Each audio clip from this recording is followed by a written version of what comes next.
Talk about what today meant to you. I saw a moment where you choked up a little bit. Absolutely.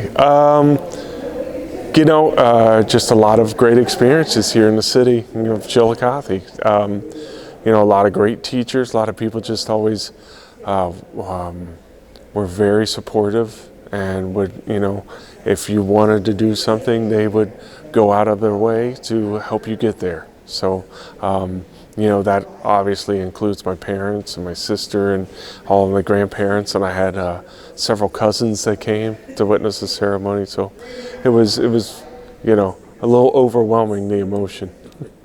I regret not asking the others who are here who made the biggest impression upon them. Certainly, when you were putting your thoughts together, you were thinking of former teachers. Sure. I would have to say, my fifth grade teacher, Mrs. Kane, was great. I always think of her as probably one of my favorite teachers.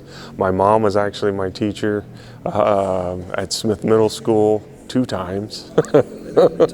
Yeah, it was really tough. Boy, brutal is the word. We can edit that later. But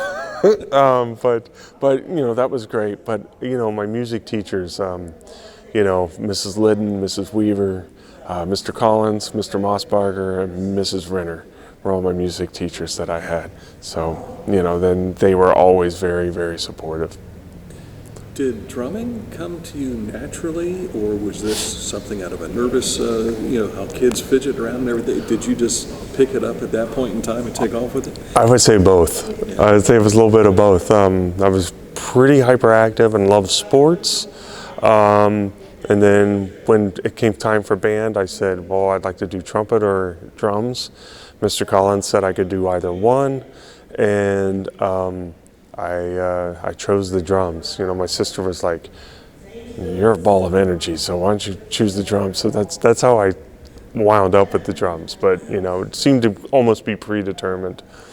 I was a brass instrument player, and what's amazing about percussion is there are so many different instruments that you could play.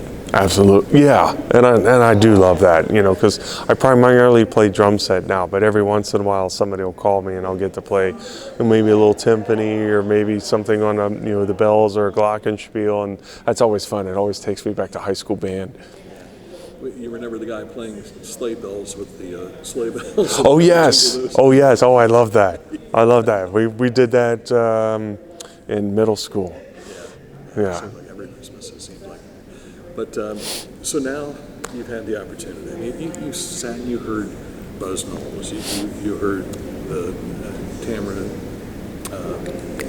Can't think of her last name right now.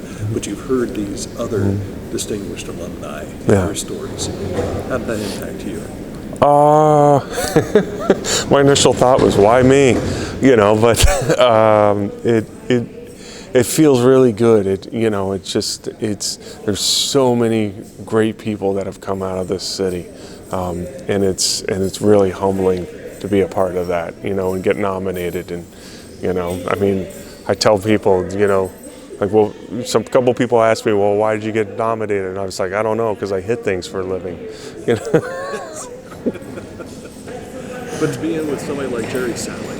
Oh my goodness, yeah. You two have fantastic music careers. I do, but his is, I would say mine's like about 1/10 of what his is. Like he's really, is like the poster child for longevity in the music business. And to be nominated with him, all my teachers would talk about him because, they thought, like Mrs. Renner, she taught him. So she would always say, now, Jerry Salley, so, to be nominated at the same ceremony as him, that was pretty cool. That's a nice feather in my cap. Super special. Yeah.